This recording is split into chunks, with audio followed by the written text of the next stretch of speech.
আসসালামু আলাইকুম। আজ চলে এসেছি বাংলাদেশের দক্ষিণ পশ্চিমাঞ্চলে বাগেরহাট জেলায় অবস্থিত ষাট গম্বুজ মসজিদে। চলুন বিস্তারিত আলোচনা করা যাক।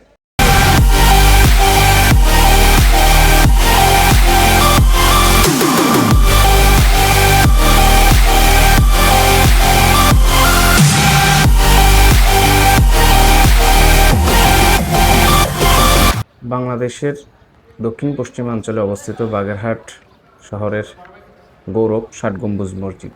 এই ঐতিহাসিক স্থাপনাটি নির্মাণ করেছিলেন মহান সুফি সাধক ও শাসক খানজাহান আলী পঞ্চদশ শতকে। মজার বিষয় হলো এই মসজিদের নাম ষাট গম্বুজ হলেও প্রকৃতপক্ষে এখানে গম্বুজ আছে ৭৭টি। এই মসজিদটি নির্মিত হয় আনুমানিক ১৪৫৯ খ্রিস্টাব্দে। তখন মুসলমান সভ্যতার একটি প্রাচীন কেন্দ্র ছিল এই ষাট গম্বুজ মসজিদ।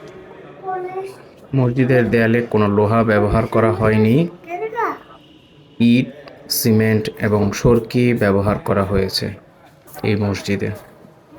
তো আজকে আমরা এই মসজিদটা ভ্রমণ করতে এসেছি। সবার কাছে কেমন লেগেছে আমাদেরকে বিষয়টি জানাবেন আপনারা। তো পরবর্তীতে আমরা যাব মসজিদের যে পশ্চিম পাশের দিঘি রয়েছে সেটিতে। তো চলুন।